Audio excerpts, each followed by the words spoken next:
have to start with you, Mr. Šefčovič, because just before, I don't know if that was translated to you, Mr. Leibinger said he is planning to carry the pain to Brussels, that he feels is actually the pain of the companies, of the businesses in Germany. Do you agree that he should carry the pain to Brussels? Oops, it works.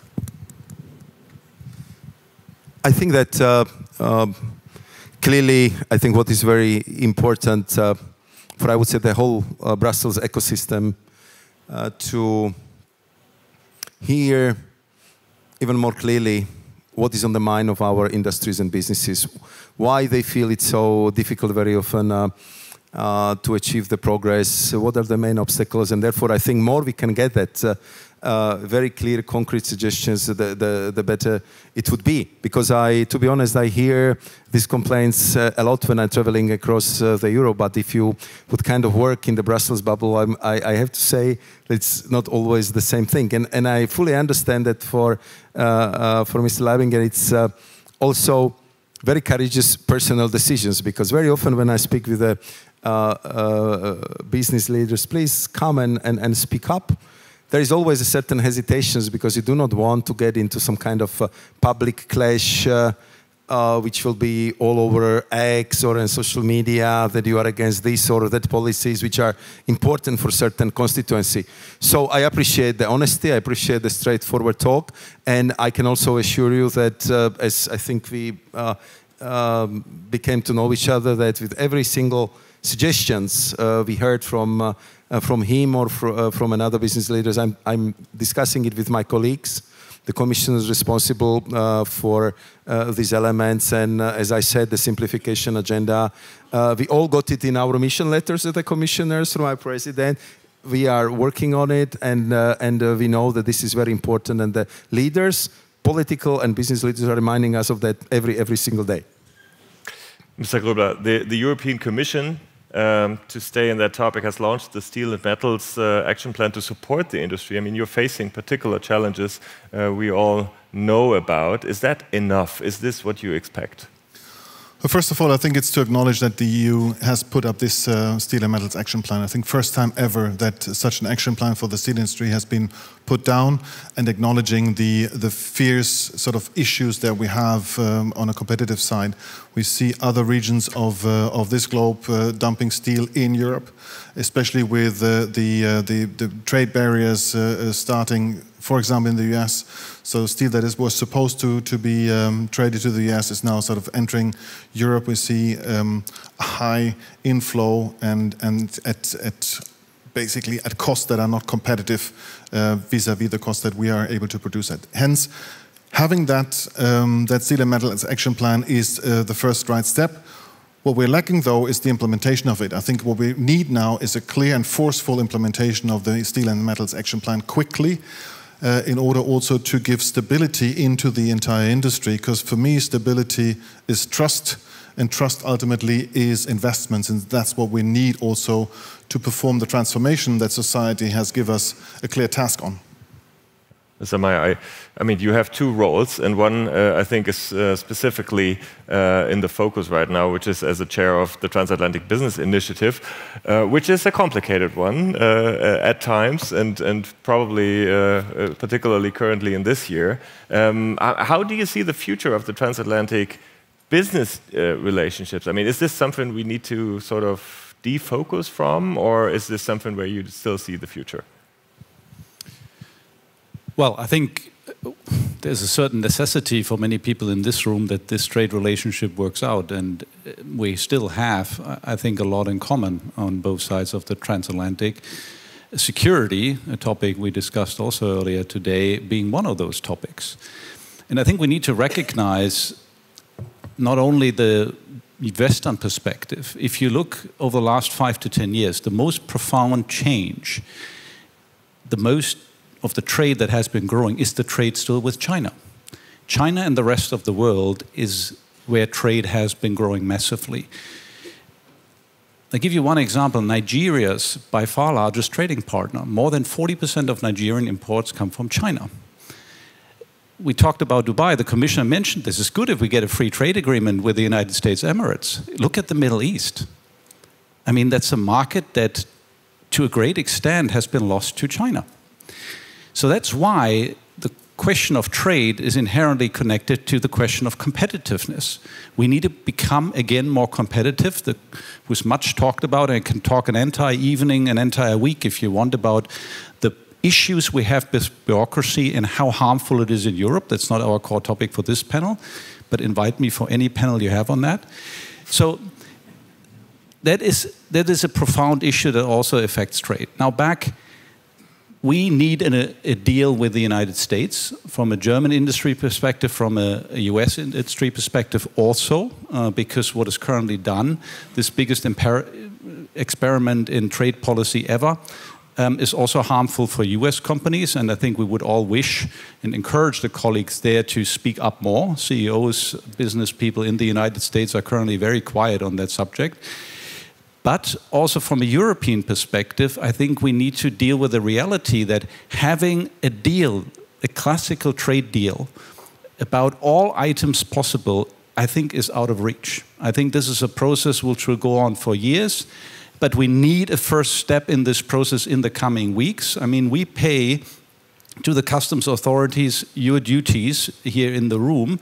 We process that, and we never ever had a country where we had more duties than revenue income for transportation and services. That is currently the case for the United States, and that is a bill that European industry, including the car industry in the home country of the commissioner, will not be able to bear for many more weeks.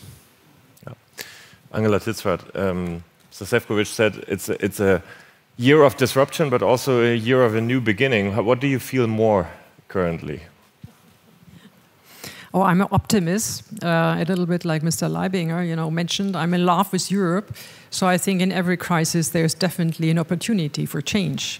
And I think if we just see the free trade agreements, which was named by him, basically it's outlining that there is a lot of potential, and I think that the EU has realized that these potential through the free trade agreements needs to be done. I would like as well to echo about the economical importance of trade. I'm as well the president of the German seaports, and if you just recognize that 90% in volume and 75% in value of European economy is made through the trade, made through the seaports, so the European seaports, and a significant number as well on the German seaport side. This is giving you an idea about how important it is that we are recognizing that the trades done through seaports, in particular in Europe, is essential, is a livelihood for the industry here in Europe. And therefore, I'm optimism. I see there are some elements like the omnibus elements and others which are now giving us some swing. But I think as well optimistic that there needs to be done more. Bill Anderson, you share the optimism, or are you more skeptical when you look across the ocean? Well, yeah, I'm tempted to get into what is optimism. Often means you have a feeling things are going to work out, even if you shouldn't. And I don't want to be that. I think there are reasons for hope. I think the biggest reason for hope is because, with respect to the transatlantic partnership, both sides have way too much to lose, and so we simply can't let this get away from us. I think. For example, I'm representing the healthcare field, biotechnology. We have 170 billion euro trade export surplus. Europe does, and I think there are things we can do to preserve the strength of the sector. It's a very important sector, but there's an imbalance there, and some of that is caused by things like the unwillingness of European governments to pay basically the prices for pharmaceuticals that allow innovation to be sustained. So we're we sort of rely on the U.S. The world relies on the U.S. to pay $1, and Germany pays 30 cents on the dollar, and France pays 20 cents on the dollar, and the UK pays 15 cents on the dollar. And that's what's funding the next breakthrough, the next cancer-fighting medicine, the next breakthrough in chronic disease. These are, if you will, these are issues that aren't strictly speaking tariff issues, but for the American negotiators, and we've spoken about this, they see it as such. And some of these sort of non-tariff things, it happens with standards in foods, things like that. At some point, it's not working. And I think I've seen these newspaper articles that say, well, the trade imbalance isn't that big. But consider that most of the trade going to the US from Europe is sort of higher value added stuff. A lot of the imbalance from the US to Europe is liquefied natural gas. Okay? It doesn't take very many people working in factories to produce liquefied natural gas. That doesn't cut it. So I'm just saying, I think we have to brace ourselves in Europe for the fact that we're going to have to give on some of this stuff. And I'm not endorsing the style of negotiations maybe that we're seeing, but I do think this is really important, and we got to get our heads through this. Mr. Šefčovič, you just said you got a little cold from negotiating in Washington, D.C. Was this the only pain you got, or was it generally painful? I'm working for the Commission since 2009, so you have to be battle-tested to survive it so long. And as you probably know, I also, before the war in Ukraine started, I was negotiating with Ukrainians and Russians on a gas transit. Later on, I was dealing with Brexit with our Swiss friends. We've been negotiating these 10 agreements, which we concluded, and now, of course, we are. So wherever you go, it's getting complicated. So I mean, I'm kind of lucky with that. But to come, to some of the points which been mentioned, if you allow me, just a very brief comments on the steel and aluminium. Thank you very much for acknowledging the action plan, and we know that what the steel and aluminium industry needs is the certainty for the future, and we've been discussing it in several meetings which we had with different associations representing these companies, that we are going to come very soon with a plan what to do also as of the next year. This is coming to the US. This is one of the topics we are discussing with the US, because I think from the beginning we know that we are not each other problem. We are exporting somehow like 5 million tons of steel plus derivatives. It's highly specialized steel. US needs it, and I think we are importing something like around 3 million from US to Europe. So our common problem is not Europe or US, it's the overcapacity which we are bringing in from all the world. So my suggestions to our American partners were, shouldn't we look at it as allies and to look for some kind of common principles how to deal with overcapacity, and I think we are kind of starting to look at this from that perspective. We, of course, are very much aware of the fact that when you kind of build such a high, I would say, tariff barrier like United States of America, then the trade is looking for other markets, clearly for us. So therefore, we set up the market surveillance task force, and we are kind of on bi-weekly basis monitoring what kind of anomalies we see in the trade patterns coming to the EU. So we kind of have now these regular updates, but that's my also invitation to all of the business leaders here. If there is something we haven't spotted yet, or it's there something what we do not see on the statistics which we are getting from EU member states, so please tell us, or tell me, tell my office. We'll be dealing with that issue. On how to progress with the US, clearly what we need is some kind of understanding of I would say the key elements, key moments, key principles, how to go further. And I know that especially the sectoral tariffs are unsustainable, because if you look at the car industry of Europe, it's clearly bleeding.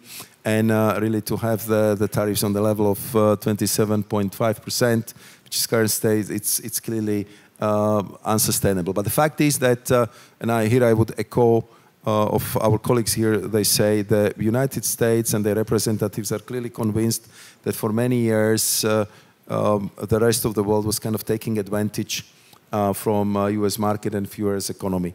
What I cannot agree with is that they are looking only at goods, because you've been asking what kind of specialized we are buying from US, and these are services. Every single year we are buying more than 440 billion euros of services from US. These are all the big tech companies which are generating 30 to 50% of their revenue here in Europe. Most of it is not taxed. Just talk to printing industry about the advertising issue and how profitable this is for the big tech. But our American friends, they do not want to kind of put it into the equation between trade in goods and services. So I would say that these are the topics where we need clearly to talk more, because I think in the end we need each other. We are the biggest allies, and we need to work together. And the last thing is, what I kind of discover is we have to be much more present in positive sense public relations, because a lot of good things which are happening between EU and US are simply unnoticed in US. The fact that we are biggest investors into each other markets, more than $5.3 trillion. The fact that thanks to the European companies, there is 1.3 million jobs created in US. I think the German company only have created more than 900,000 jobs. And these are very good jobs. They are not simple jobs. I mean, the average salary of the European job is almost $90,000. And I know what is the average salary in the United States. So I think what we are bringing to us is really high-value products, high-value jobs, high-value cooperation, and the biggest trading relationship and biggest investor relationship on the planet. So I think it's in this turbulent time and with these huge overcapacities we are faced with, I think that we have a common interest to address the bottlenecks of critical raw materials, bottlenecks of chips, to deal with the overcapacities in steel, and to really chart the way forward. And that's the approach which we have if it comes to the discussion with our American partners. Mr. Šefčovič, when we follow what Donald Trump is doing on tariffs, then we see a very volatile approach. It changes almost from week to week, I was going to say, which makes the whole situation more uncertain. But where would you say can Europe, or what would you say can Europe achieve in the next couple of months? Do you think there will be an improvement on the tariff level when you go into further negotiations? I think that so far there was only one agreement agreed upon. So that's, I think, only one from which we can kind of deduce, you know, what would be the pattern order of the process in US, and this is with the UK. So you have rather brief agreement on principles or framework agreement with the stated goals, and then you have to work on, I would say, on different sectoral issues. I think what we discussed with our American partners was that we went through the more than 1,000 tariff lines, because they wanted to look at all of them, and we've been looking where we can end up with the same tariffs or where we can go to lower levels. So this would kind of create the avenue how we can get into discussion of what is the most sensitive for the people in this room, and these are the sectoral issues which are in the hands of the Secretary of Commerce. Cars, steel, pharmaceutical business, semiconductors, and wood processing and wood exports. So we are at that stage now. And of course, what I think would be clearly desirable, that we would come back to the reasonable level of tariffs, that we would have some kind of standstill clause, which would kind of prevent surprises about the sudden spikes and volatility if the tariffs. But as we see, I mean, how turbulent the world is, I mean, that's not easy to achieve, but we will definitely try, and I think it's our duty to explore every opportunity and possibility for the good negotiated solution. to start maybe with something smaller, but then to go into every single sector, because I'm absolutely convinced that that Americans do not have better trading partners than us. Mr. Grubler. Mr. Grubler, you're most affected probably by the tariff issue, or very, very severely affected for sure. What is your answer on the current situation, on the uncertainty on that level? Do you need to diversify more than even before, or can you just hope for a good political outcome? Probably not the answer, but give me yours. Well, hope won't make it, right? So we certainly, yes, we are hit very hard with 50% tariffs right now on the steel side, and we came from 25% already. So that's basically killing the trade from Europe towards the US. 4 million tons, as Mr. Šefčovič just rightly pointed out. And it brings a lot of uncertainty, and it brings a lot of uncertainty in times of transformation here in Europe. We shouldn't forget that. The steel industry is under enormous pressure anyways already right now. And now this trade uncertainty comes on top of that. What I really appreciate is your comment on the overall capacity that we have on the global side, and tackling that through also trade agreements, for example, with the US, is certainly something that we would highly appreciate and highly sort of welcome. And the Global Sustainable Steel Agreement that you almost came through with, was it 2 years ago, is certainly a good basis to sort of from there on continue the dialogue and come to terms with the US. Because this is exactly what we need. We need this level of certainty on the tariff side in order for us as an industry to adjust to it, and then also go on with the task that we have here in Europe, talking about transformation, but also talking about the entire change in the industrial setup here, coming from the political wish for more resilience, for more sort of local content, also being able to adjust to that and serve that. So highly complex environment we're operating in right now. So if we could get sort of the European US arrangement somehow stabilized, it would help us a great deal. Maybe to add one more challenge that you're facing, potentially both of you as the logistics, we do see further global risks in terms of geopolitical risks that directly affect also your businesses. Is there an answer, a strategic answer that you can give on these major issues that we see in geopolitical crisis? Well, I mean, I would argue that the geopolitical situation should help in the transatlantic discussions, because large parts of the Trump administration see the relationship with China very critical. You don't only hear that in the federal government, also on the state level, on the Republican side very clearly, but also on the Democratic side, there is skepticism about that relationship. So if that is so, then the trade with Europe should be something more beneficial also to many people in the US.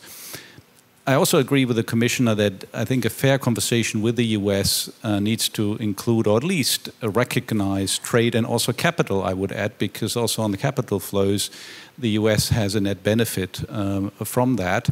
So I think that belongs to a fair discussion. On the other hand, it will not remain as it was. I think we all know that. It's unrealistic to achieve such an outcome. So I think we Europeans also need to clearly say, what are we willing to give? And maybe there's something, and I clearly hear that, between the European business community and the US business community that is common sense. And again, has to do with bureaucracy, with extraterritorial reach. If you talk to US business, the EU Deforestation Act, EU taxonomy is making people as upset than here in Europe. So I think really working on what is of common interest, and also I think one of the most interesting questions that I've not heard answered in Washington, what is the ranking of your priorities? The objective list is very long. Security, it's a different objective to say I want to bring jobs back to the United States versus I want to balance trade. And it's again a different objective to say I want to become less dependent on China. So having a ranking of priorities, I think, would make things easier, and then really work on those issues that are of common interest.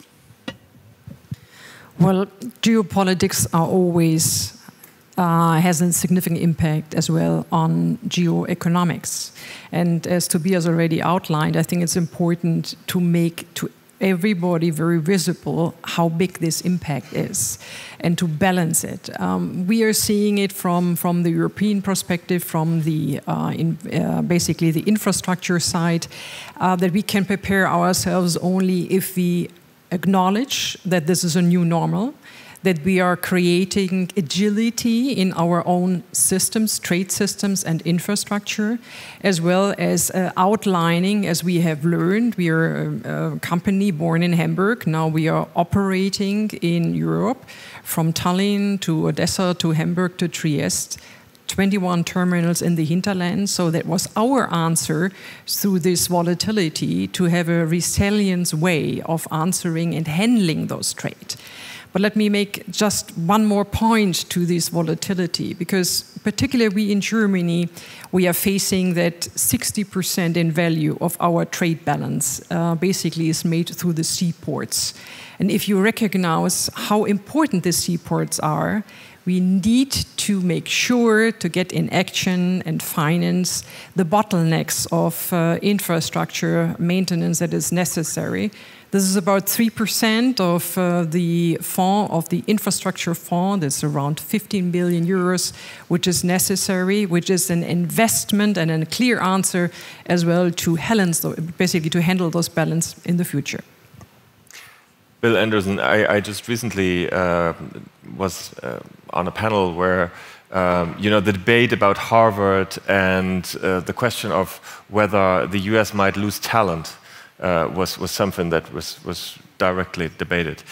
So you're the CEO of a company that is highly dependent on talent and on research, and is a research-intense company. Do you see potentially an opportunity in that field to attract more talent also to Europe, or is this too much of optimism?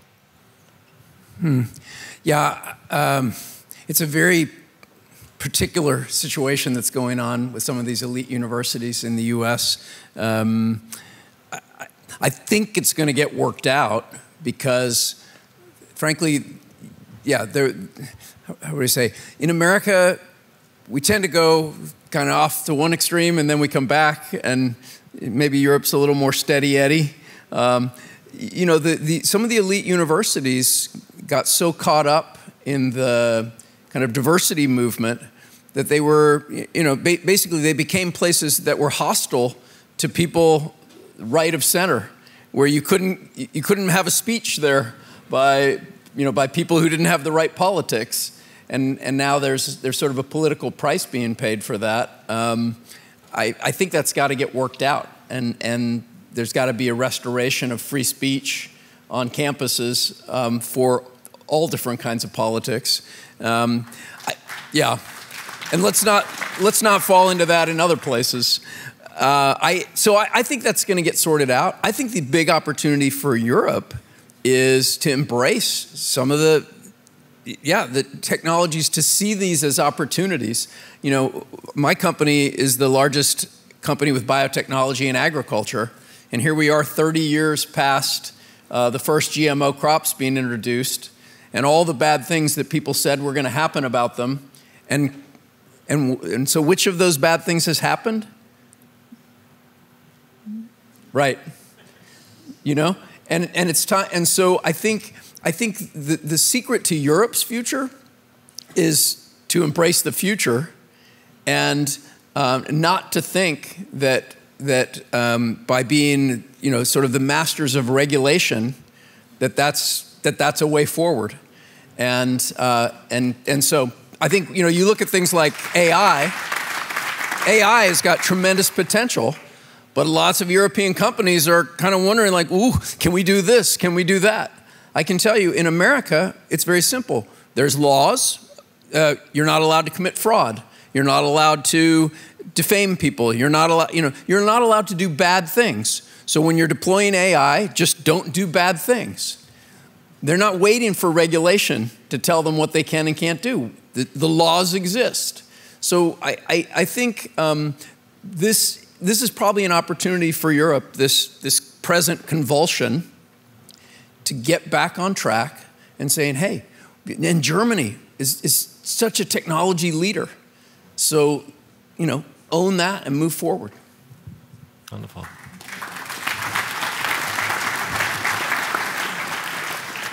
Mr. Šefčovič, is Europe in that regard on the right track? I mean, is that mindset that Bill Anderson was outlining, you know, broadly enough found in Brussels, also maybe in the administration? Is there enough business expertise, maybe?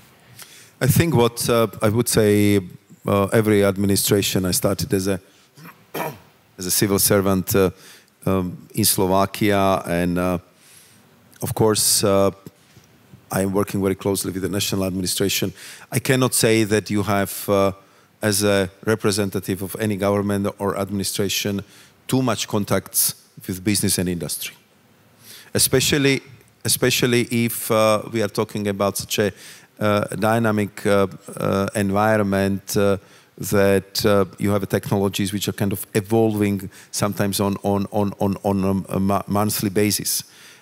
Linking it with current portfolio, we see that we would have to upgrade many of our free trade agreements because they simply be not covering digital trade, because e-commerce didn't exist 6-7 years ago, that digital trade was not part of any discussion. And this is just, I would say, this one little segment. So I think that if you look at what has changed, and as you know, I'm there already for quite some time, I don't think that we had such an interaction between businesses and top leadership of the European Commission, including the President, as we had over the last 2-3 years. I believe that most of the business leaders have been in one or other of the roundtables, and I think what is extremely good is that not only, let's say, commissioners are exposed to the questions, sometimes the criticism, suggestions, propositions, but also the directors general, and I would say wider, I would say civil service of the European Commission, because sometimes what we look for is legal perfection, because we have to defend every single decision we take in front of the European Court of Justice, and therefore, I mean, it pushes us sometimes to, I would say, really too much of the detail, which is extremely cumbersome for the business leaders. But I think that we are, I believe, over that phase right now, because we feel the message we are getting from the business leaders. We hear what the heads of states and government are telling us. But I think this is something what we have to work out. The fact is that also, I would say that the kind of personal sensitivities, consumer choices are different between US and Europe, and we have to respect that as well. I mean, we are maybe too sensitive, but definitely we are more sensitive about how our personal data is processed. In US, it's not such a big case. I mean, in Europe, I mean, the people are more sensitive about that issue. So, we just also have to respect, I would say, the public opinion in that regard. The same goes for some products in agriculture, which of course are very much under the discussion, as you can imagine, with my US counterparts. Simply, we have different perception of hormones, of chlorine and other ingredients to be used in food products. And that's again something what, I mean, it's a real consumer choice and preference, and what is our health policy. And I understand that when I listen to the health secretary of the United States of America, that's a tendency which is there as well, you know, how to kind of, you know, go in that direction, let's say less chemicals in a food chain. So I think what we need to do is, I would say, in the European context, to really to do our utmost to make it as easy as possible for you. I think we need to find the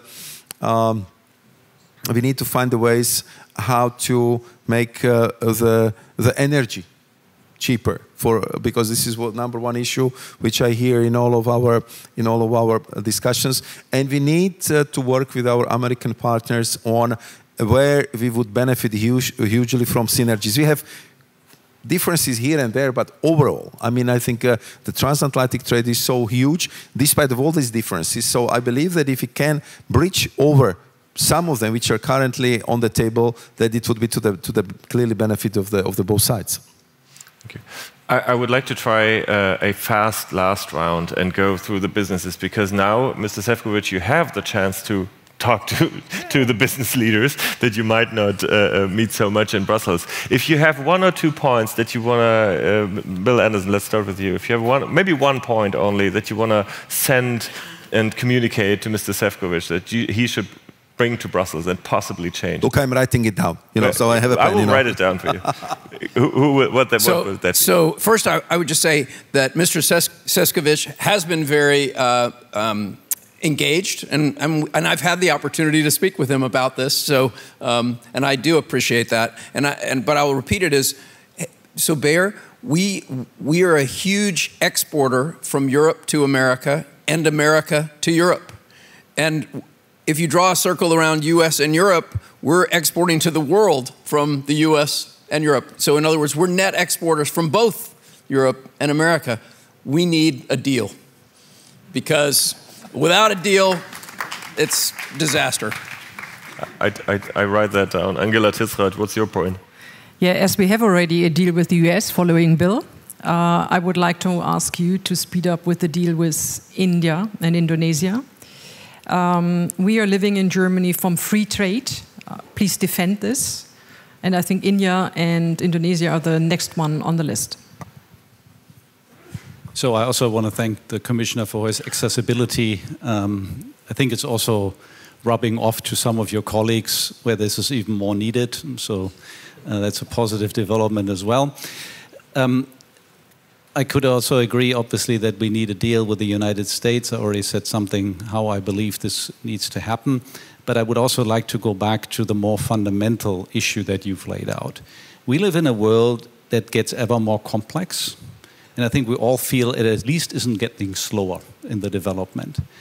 And the response of government cannot be to just add resources. We've done this here in Berlin. If you look at the numbers of civil servants for the federal government, I think you have 33,000 people now in Brussels, which is an interesting ecosystem in itself. So that cannot be the way forward, not in trade deals and not in other matters. We love the European Union. It was a peace project, and it turned into a project to bring prosperity and wealth to Europe. And you will find a lot of people who hold a strong view of Europe despite all the populistic comments from the right. And I'm definitely in that camp. But please don't go down the path. We need a mindset change. You can't beat it in detail. The state needs to step back. If you have a linear increase of complexity and a linear increase in speed, you can't beat it by adding resources. You need to step back. You will have European regulation going into effect that is obsolete by the time it is. AI will make it obsolete, the regulation that has been passed on how we need to design our websites for people to make it accessible. It will be obsolete because you will have AI agent to read the website and do things. So you need to see that, and you need to tell that to your colleagues. We need a change of mindset in how you regulate.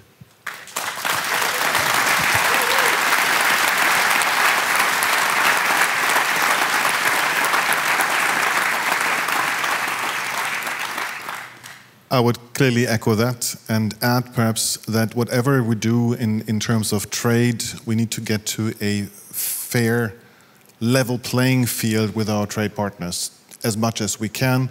Talking India certainly is highly welcome, but knowing also overcapacities that we have in India now, talking steel, certainly need a level playing field in the way sort of India is looked at as an importer of goods into Europe vis-à-vis those that are produced here in Europe.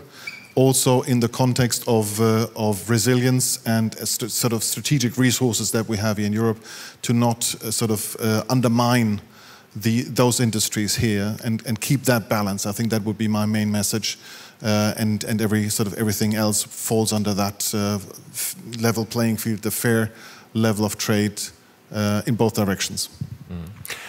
Mr. Šefčovič, I don't even so much want you to solve all these questions right now, because I also think you probably can't. But what would be your wish towards the businesses?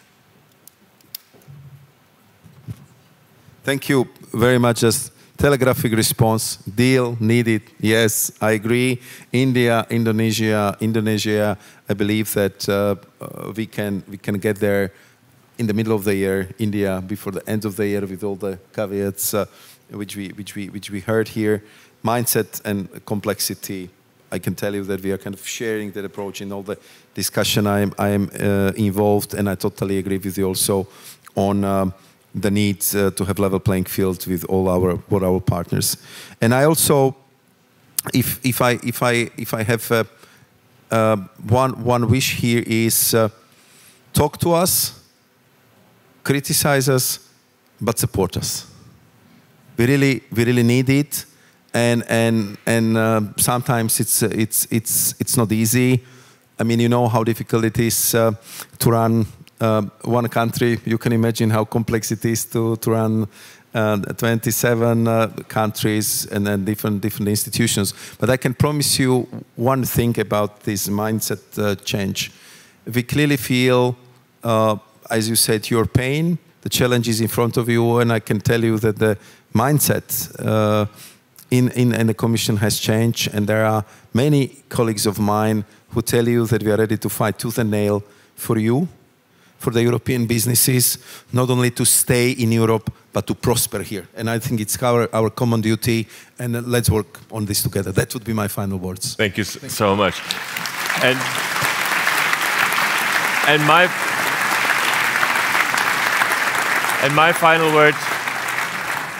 final word is to thank you all for this lively debate. I had the ultimate goal to find some sort of consensus between a Brussels politician and 4 leaders of businesses in Germany, and I think we did achieve that. Thank you so much.